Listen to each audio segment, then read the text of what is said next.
So let's just bring it back to what the fuck I'm saying.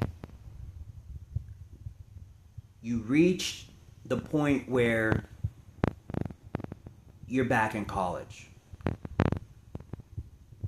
Or maybe you're realizing that college might not be for you. The point of the matter is, we made it this far. Gas is $4.20. It's not $5.55 like it was before, right? You know, you cut your losses. You got on top of your addictions, so the pandemic wasn't so bad for you. It was bad for the person that had to have a blunt every 5 seconds. But you took a hiatus, and all that money that you could have spent on blunts or cigarettes, you had for food and water, so you didn't hyperventilate all over yourself because you have a brain that's not on drugs. All right? So you're getting these ideas in your head. You're like, shit, man. It's kind of like the prodigal son, the parable between the prodigal son. You know, he went out into, do whatever he wanted to do. And then he came back, he said, if you just give me a regular job, I'll work for you. I don't even want what you would give me for free because we're related. Just give me a basic ass job. I don't want to be the king of the world anymore. The person said, you know what? You didn't even have to say that. I'm so happy. I'm gonna come out and I'm gonna give you my best coat. Because you finally came to your senses and you realized you don't have to be the king of the world anymore. You could just literally do something basic, and if I don't feed you, your boss will. Right? So, but what actually has to happen is we got to do what all the motivational speakers tell us to do. You look on IG and you don't listen to all the booty twerkers.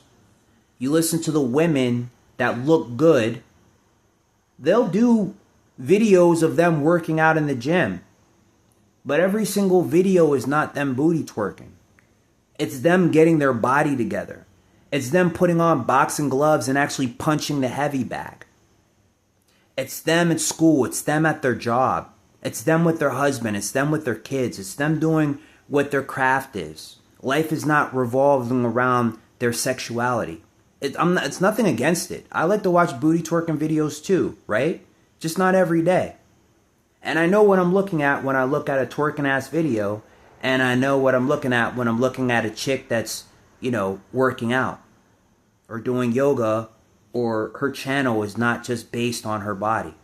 I know which one it makes more sense for me to ask to make my girlfriend, and I know which one would only be a one-night stand, if that.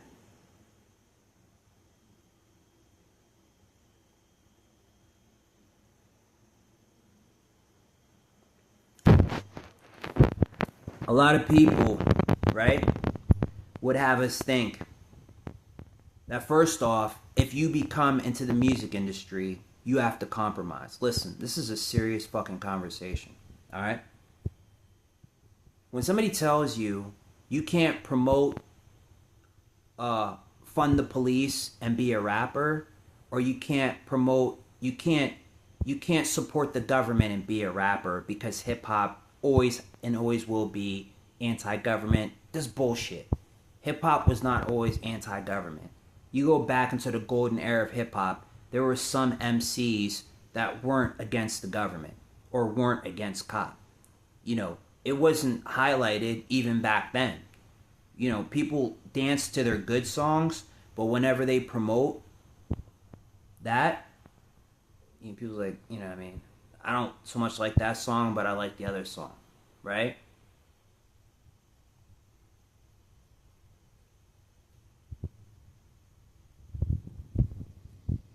But you realize that, believe it or not, gospel music is really not received when it comes to the secular crowd for the most part. The only part of the secular crowd, whether it is secular musicians or secular fans, The only secular fans or secular musicians that receive gospel hip hop are people that are conscious hip hop fans or conscious hip hop artists. Period.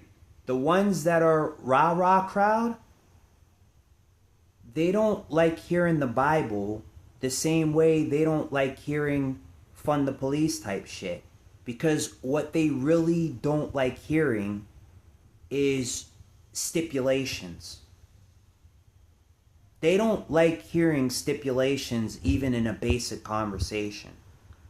It's their way or no way.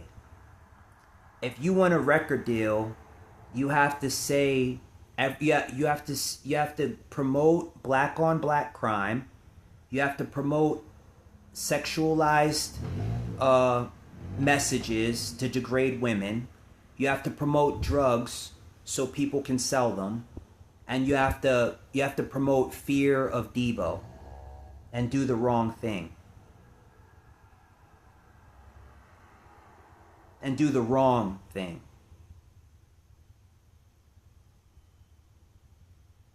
So whether you're a gospel rapper or a gospel singer in general, if you're going to be famous, you have to find your target audience and push your music to your audience intentionally. And that's a toughie, because you see what happened with Mace, right? Mace started out, he was a secular artist, but then he realized it's best that he gives his life to Jesus, right? And he did well, because now he's a preacher. But in order for him to actually be successful, he had to stop pushing his music towards a crowd that's just not going to receive him. So he had to lay his net and the waters where it's going to just come like it's natural. And that's the same thing you have to do if you have a fund the police message, even if you're not a singer, a gospel, whatever you are. You know, you realize, right, this when you're a professor, you know what I'm saying? And even a salesperson, right? I'll give you an example. Let's do the professor one first. My major is forensic science, which falls under the category of criminology, which falls under the category of psychology. Okay? My minor is kinesiology, sports medicine, etc., whatever. But at the end of the day, are you really going to see me taking a lot of classes in finance? Probably not. I mean, I might take one or two, but you're not going to see me over there. So a finance professor will be wasting his time talking to me because I'm not interested in that. I'm interested in criminology. A theology professor is going to waste his time talking to me because I'm not interested in that. My focus is criminology. Let's do another one, a salesperson, okay? So let's say,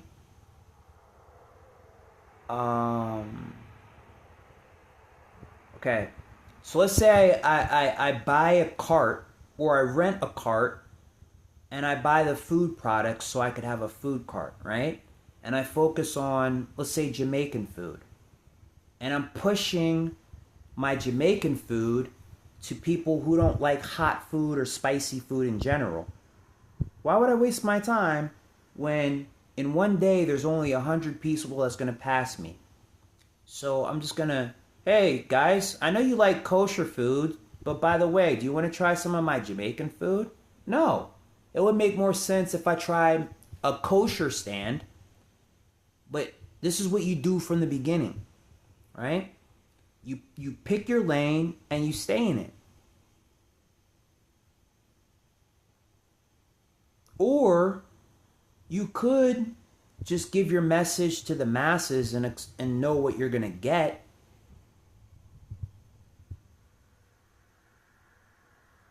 But don't be disappointed if you get what you already know, right? So what are you saying, Officer Corleone? What I'm saying is this.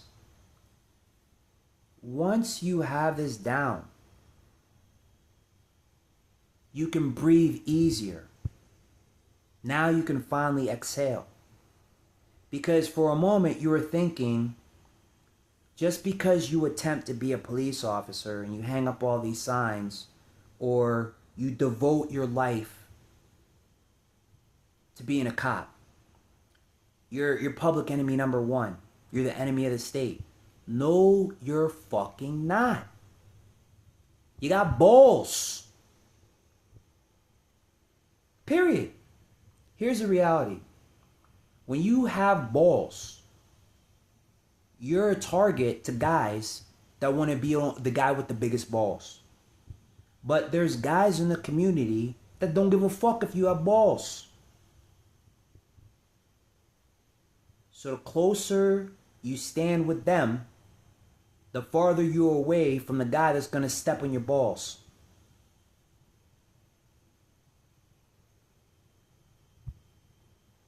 Women like balls. They like my balls. They like my friend's balls. They like every ball that they could see. But if a woman's loyal to me, she's going to know, nope, even though I'm a look, I can't touch because it's my husband's balls and my husband only, because I'm Donnie's girl. Right? He doesn't care if I look as long as I don't touch. Know what I mean? So naturally that. It's kind of like they say, if it's too hot in the kitchen, get the fuck out. But what we actually say in psychology, like they do in church, if something causes you to stumble, don't look at it. If something gets me frustrated, don't listen so closely.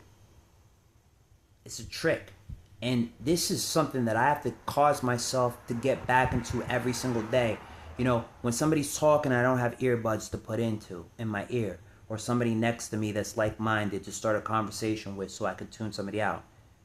When you're in the general public and somebody's talking shit, there's always somebody near you that's, talking something good. Or, you could whistle while you work. Tap your toe. Snap your fingers. Do something. Listen to the sounds of the birds chirping. Get down and literally do as many push-ups as you can. Really, it's a trick. This is how to resist the temptation of responding or feeding into something. You don't even have to say nothing back. You don't have to run. You don't have to leave. You could be waiting on a bus and have nowhere to go. You could be at work. When you bring out somebody's food, you're a male waiter, but you're black, and they say, yeah, I like my burger brown, but I like my waiters white. You know what I mean? Or, something different than that. You know what I mean? So, but again, getting back to it, this is news that if you want to look at it in a religious stance, and you really shouldn't, because I'm using a lot of cuss words during this conversation, but if you want to, you can. This is what makes the devil mad. But not only that, this is what makes your bully mad, or people that want to, this is what makes people that prey on your weakness mad. And what is that? That you don't need your dreams to be fulfilled in order for you to be an effective person in your community. You don't. All you need is a fast food fucking job. And believe it or not, even if you have 3 or 4 felonies, you can still live a great life and women will still give you the ass. You'll still get a good girlfriend because she'll forgive you for who you are and love you for who you are, regardless how bad your reputation is. Trust me, there's plenty of people in the community that have felonies. And they might not have, committed a murder or done anything heinous, but whatever they did, and they admitted to it, and they served their time, so they don't owe the judge anything, but people treat them like they owe them something because a hurt person is the easiest person to take advantage of. So, remember that. Remember that you get paid a lot of money. And if you save your money right, and if you use your talents, your basic talents, mowing the lawn like a man on a mission, painting houses, doing chores for people, you can make a money doing just that. There is no remedy or formula. There is no formula for getting $1 million. There's 1 billion formulas. There's more than one way to skin a cat. All right? So forget popularity. Forget this is the way that it works or no way. Forget keeping it real. Fuck keeping it real. Keep it true to who you are. There is no such thing as snitching in the eyes of Jesus Christ. And even though I'm using fucking cuss words, I still believe in Jesus Christ. There is no such thing as snitching. It doesn't fucking exist. That's what the devil wants you to believe so he can keep up doing the shit that he's doing and he never gets fucking caught and you get blamed for the shit that he does. Popularity does not fucking matter.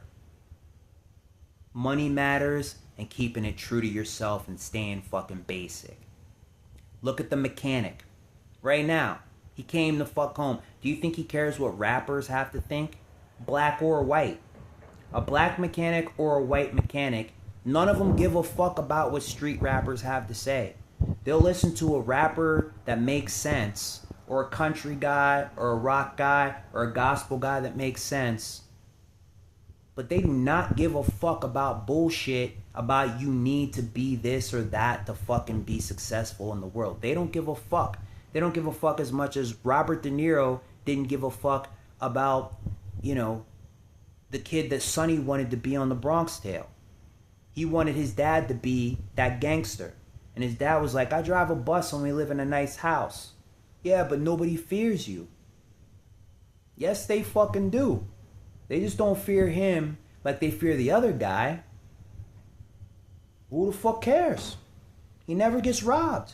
He drives a fucking bus. You guys know just as much as I do. How much do people get paid to drive the bus in 2026? Well, if you were living back in Sonny's time, from The Bronx Tale, his dad, that's a lot of fucking money. You'd still be getting paid a lot of money back then. They didn't live in no poor community. A mechanic just came home from his house. His kids are looking up the rappers or gangsters.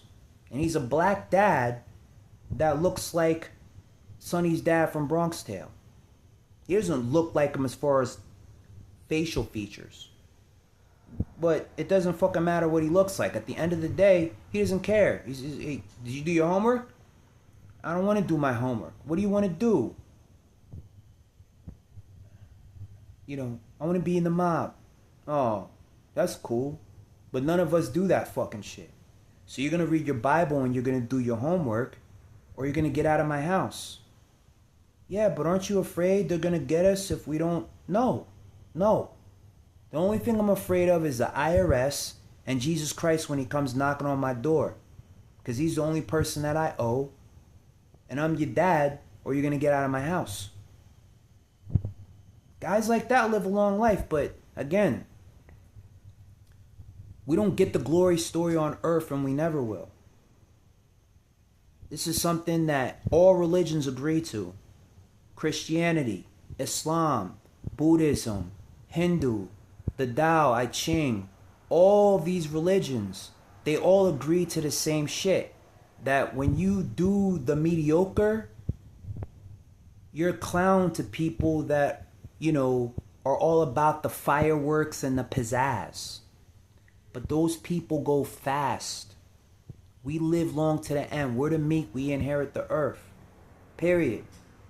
So stop giving a fuck about people that if I don't do this, I'm not going to be in the in crowd. That's one. All right. Number two. And if you really need inspiration, you live in Pittsburgh, PA. I live in Pittsburgh, PA. Next time you get on a bus, talk to the bus driver. Just ask him, hey man, I like what you do. How long have you been a bus driver? And he'll tell you. And build relationships with the ones that had their jobs the longest. Learn to ask people who are just Main Street people. Talk to a nurse. Talk to a teacher. Talk to somebody who owns a store or just somebody who works fast food. It doesn't even fucking matter what it is. What's your passion? What's your hobby? What's your dream? Nothing. So what do you want to do? Like when you get done saving up from whatever you're saving from? I'm fine with just this. You know, the garbage collector, the person that works at the bank. And get their secret. What do you do whenever people, you know, make fun of you for not being with the code of the streets? Nothing. I go home, I pray about it, I go to church, and I smoke my blunt the next day. I still drink beer, I still smoke weed, I still have sex, but I have a good girlfriend and I don't cheat on her. And I don't care about these Debos. If they have a problem with me, I'll call the police. On my worst day, I'll knock them out their shoes. See, this is what really you don't understand. Just because you snitch doesn't mean you don't have it in you to knock somebody out your shoes. But the person that uses that snitch thing against you, they know that you value your freedom. And they're stupid enough to throw it away. So they'll use the fact that you value your freedom, that you're too scared to throw it away. There's a difference between being scared to throw it away and being stupid to throw it away. Don't be stupid and throw it away just because you want them to believe you're not scared, because they already fucking believe you. They don't care about your truth. They don't care about your life. They already believe you, but they'll never like you. You know why? Because they like themselves more than you, which is fine. But the part that's not fine is that they don't respect you. So how do you get somebody to respect you when they never will? You don't give them the room to disrespect you by not talking to them for more than you need to talk to them to find out what you need to know as far as, are you in danger in that moment? Is there a trick up their sleeve? And that's it. Are you in danger for the moment, or is there a trick up their sleeve that you don't know about? And you could establish that with one or two simple questions, and after that, no conversation that is going to be lengthy, that you're going to be telling them more than you need to tell, even when you're the one asking questions. It's very simple, what I just said. And the rest, invest your time in the common people, the everyday people. If it needs to be church people, let it be church people. Because church people will never call you a snitch. And believe it or not, there's church people that smoke weed. I hate to tell you, but I'm keeping it real with you. That after the congregation, after the church sermon, they'll go home and smoke with you. You know what I mean? Period. Not everybody that goes to church thinks weed is bad. I don't. I definitely don't think it's bad. I just don't do it because if I'm going to do it, I'm going to do it the lawful way. I'm going to get a license to smoke, or I'm going to live in a place where it's legal to smoke recreational. Other than that, there's no reason for me to do that shit, because if it's going to lead me to jail, I'm not with it. You got it? Cool. Motive. Motive. All right, number 2. This is the other word that I want to give you. There's a guy right now, and he got shipped out. You know, he's in a branch in the military somewhere. All right. So he's doing his tour of duty. His son just had a birthday. His wife wrote him a letter. And she says, your son is getting older. I don't know how much longer that I could remain faithful to you. You see where this is getting? Obligations. So, at first we were talking about fame and how fame can cause you to really forget the important things in life, that God will accept you. The community will accept you. Everybody in the community is not hip hop. Everybody in the community is not gang gang. We live in a fucking America. Everybody's not gang gang. You know what most of America is? Work, work. Job, school. And job, school is a majority. People that pay their taxes. People that vote. People that may smoke weed. Who gives a fuck? They don't break laws.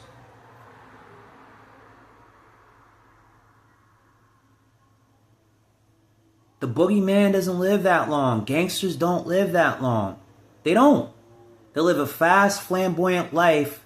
They're known for doing all this fucking fantastic fucking shit. But when they die, it hurts really bad because they usually get hit with more than one bullet. And their kids go to somebody else. And their girlfriend goes to somebody else. And everything that they had on earth goes to somebody else. And you know where they go? If there's a heaven after here, it probably ain't there. And you know the first thing God tells them when they get there? So I heard you were calling everybody on earth that did my work a snitch and a bitch. You know what I have to tell you? You can't get in. I know you want a drink of water. I know you want some pussy. I know you want a crown on your head, but it's on my head and you can't get in. You're going to sit in the cooking ass place called hell forever. And it's going to be worse than you can fucking imagine because you treated everybody on earth like shit. And all those people that you treated like shit, when they get on this side, they're not going to be where you're at because you only get to torture them once. Now, it's the other way around.